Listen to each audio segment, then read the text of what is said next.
Phantom of the Opera musical by Andrew Lloyd Webber turned 35 this month. This musical is one of my earliest musical influences and holds a special place in my heart. I used to force my friends to act it out with me, and of course, I was always Christine. And we acted it out with our Barbies too. I received this illustrated edition of the book as a gift when I was a preteen, and I absolutely loved it. For my Halloween project this year, I wanted to make something to celebrate Phantom's anniversary, so I chose the Masque of the Red Death costume, but with a Victorian ball gown spin. I always drooled over Christine's blue dress, so I wanted to incorporate some elements of that costume as well. I picked the Truly Victorian Signora bodice pattern as well as the grand parlor skirt. The bodice has sleeves that remind me of the blue gown, and I like the early bustle era silhouette. For fabrics, I'm interlining with black poly dupioni, lining with poly taffeta, and I will use the dupioni for the visible lining as well.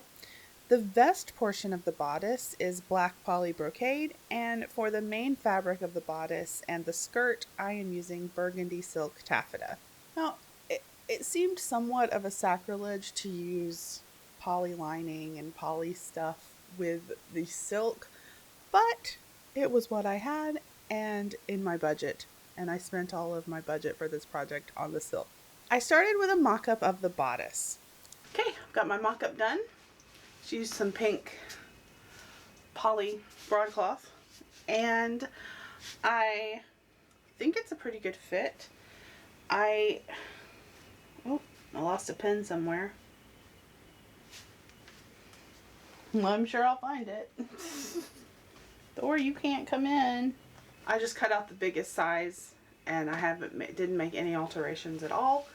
But I think it fit. Thor! I've got something blocking the door. He's trying to get in. But the fit is good, I think. I don't have a full inch of overlap in the front. But I'm not going to do buttons down the front. I'm going to do hooks and eyes, and I may do, oh, you got in. I may do some decorative buttons, but I haven't decided yet if I want to do that. But I'm going to do hooks and eyes, so the front closure is going to be a little bit different than it would be for buttons.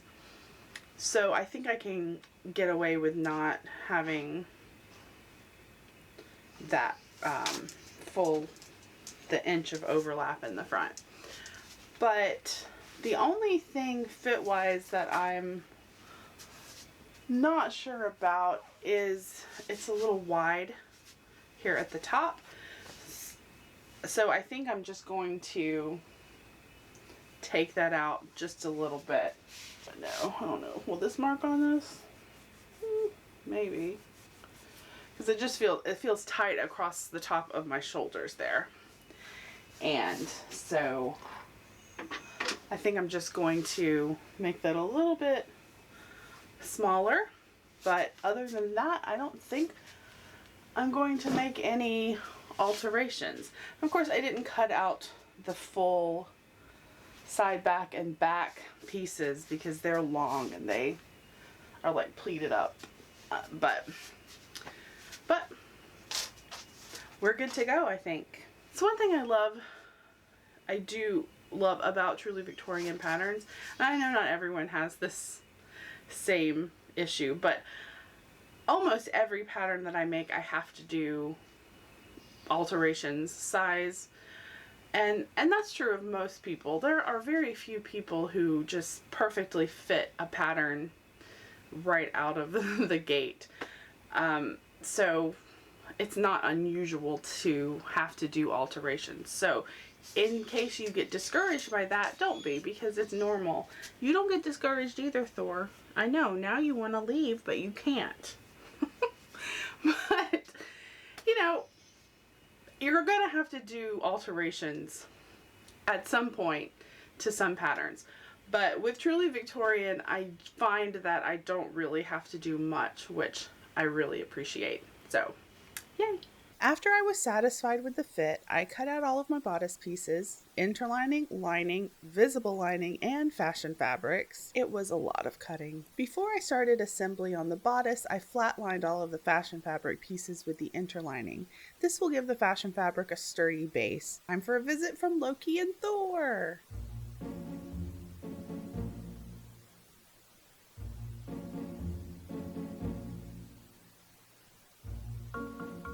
My first task was pinning and sewing the darts on the front pieces.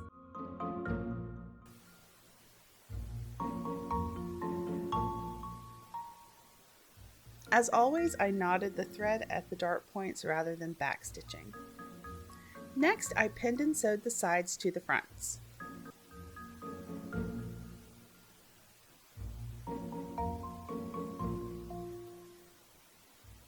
The overfront bodice pieces are next. This will look like a bolero type jacket over the bodice. I pinned and sewed the darts in the burgundy silk taffeta and the visible lining fabrics.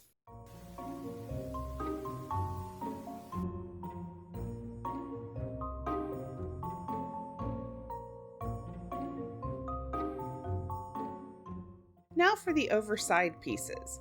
I realized that I had mistakenly flatlined them.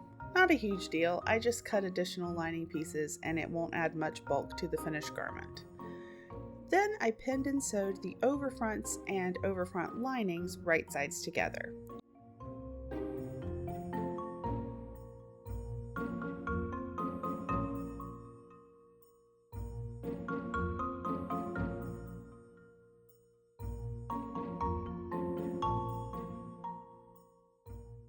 After sewing, I clipped the seam allowances and turned the overfronts right side out.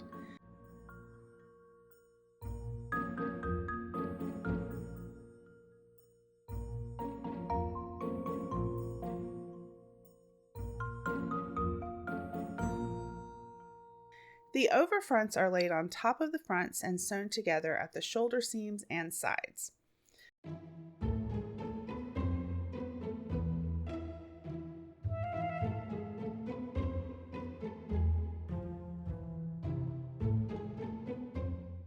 For the rest of the bodice, the side backs and backs are sewn together next, followed by the back seam. Then,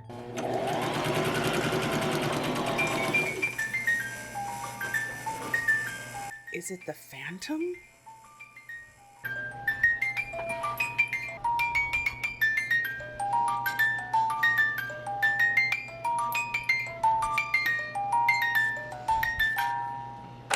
Back to sewing after the Phantom's shenanigans.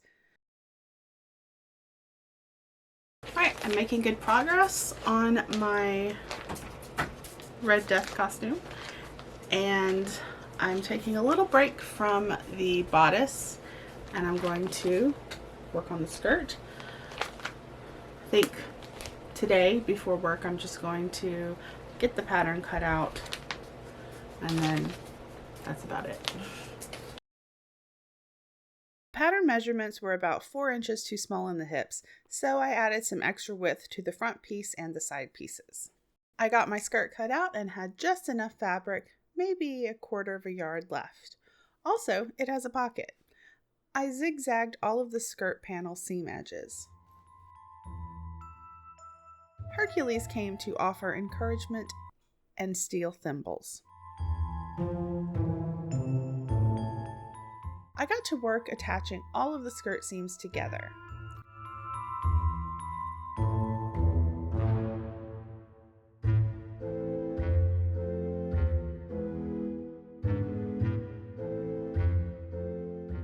The left side-to-side back seam is left open for 7 inches at the top, and each edge is turned and sewn to the inside to form the placket. I, of course, made a mistake and did it on the right side, but it doesn't make much difference. Back to the bodice. When I tried it on, I realized I did need a bit more room around my stomach, so I let 2 of the darts out and re-sewed them. Back to the skirt and the pocket. I pinned and sewed the pockets to the right side and side back seams. I did one incorrectly. Seam rippers for the win, again.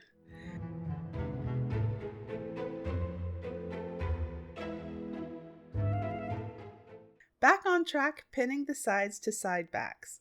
The pocket seems very low, but I could have absolutely made a mistake with it. I sewed all of the rest of the skirt seams.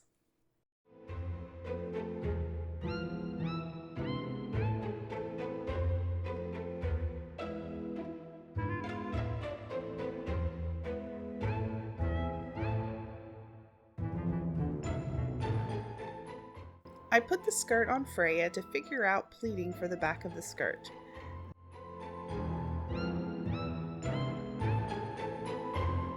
Then I pinned and sewed the waistband on.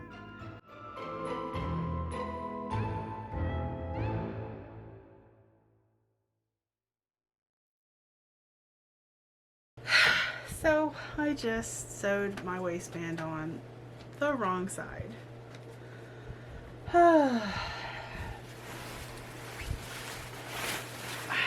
And I guess the question is, do I really care? I'm thinking I don't. So I think what I'm gonna do, I'm just gonna fold it over like I would if it was on the inside. Fold it over.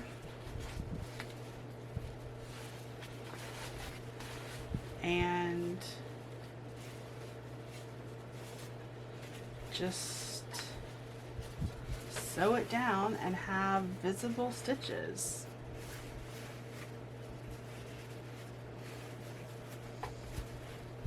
Because it's not like the waistband is ever going to be seen because it's going to be under the bodice anyway. So, c'est la vie. For the hem, I turned it up twice and added lace trim to the bottom of the skirt. A hook and bar and the skirt was finished. Like the phantom, the bodice was calling to me, and I couldn't ignore it any longer. I clipped and ironed the seams open. Then I inserted boning, zip ties, into the unaltered darts on the front. I didn't add boning to the now smaller darts. I'm wearing a corset and I think I can get away with a bit less boning.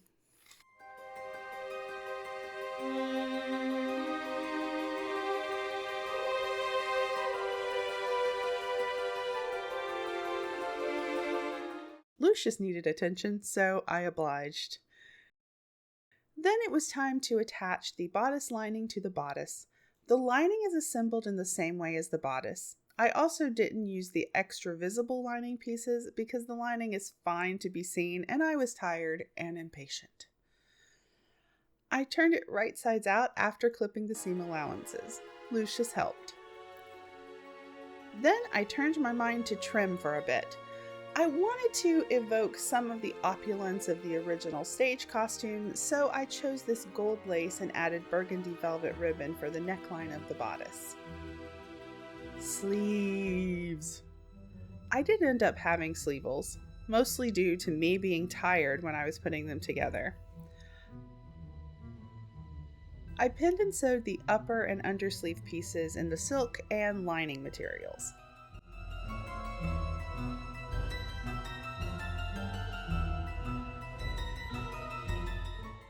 Next, I pinned and sewed the ruffle seams for the outer ruffles and inner ruffles. I added black lace to the inner ruffle edges and ultimately to the outer ruffles as well. The next step is laying the outer ruffle over the inner ruffle, wrong side of outer to right side of inner, and sewing them together at the top.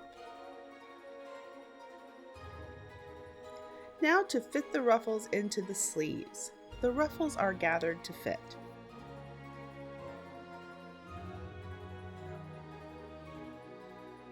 After the outer sleeve and ruffles are sewn together, the lining is attached right sides together to the outer sleeve at the wrist, making sure the ruffle is not caught in the stitches. Then the lining is turned to the inside, and that's when I realized I sewed the opposite side lining and it wouldn't match up. Frustration took over, and I cut the lining and covered the raw edges of the ruffle with the lining that was left. Is it the most elegant solution? No. Do I care? Also no. I just zigzagged the raw edges on the other sleeve and called it a day. I pinned and sewed the sleeves into the bodice next. I only had to redo one, so things were looking up.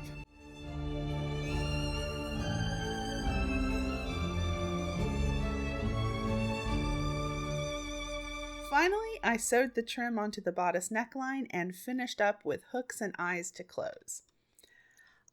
Overall, I am very happy with this costume, except for the front of the bodice. I made some mistakes with it, and I also was impatient and used hook and eye tape instead of sewing in hooks and eyes, and I did not do a final fitting, which is always a mistake. Always do your final fitting. But the silk is glorious, and I think it evokes many versions of the Phantom's Red Death costume and elements from Christine's costumes as well. I have some ideas of how I want to fix it, and I think that they will work. So when I do that, when I update it, I will let you all know. Happy anniversary, Phantom! Thank you so much for watching. I really appreciate you spending your time with me. If you enjoyed this video, give it a like, subscribe if you haven't, and if you'd like to be notified whenever I upload, you can hit that little bell icon. If you'd like to support the channel further, I have a Ko-fi account, and that is linked down below. Stay tuned next time. I will be back in 2 weeks with a new project. I'll see you again on our next sewing adventure. Bye!